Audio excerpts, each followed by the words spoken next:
ВК в начале 30-х годов прошлого века. Технохалкинголе, финской компании и в первый период...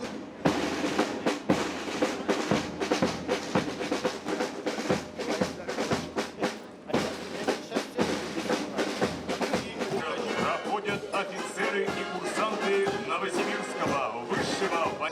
Под управлением заслуженного работника культуры Российской Федерации... Блокадника, ребенка войны, вышел на улицы города с его фотографией.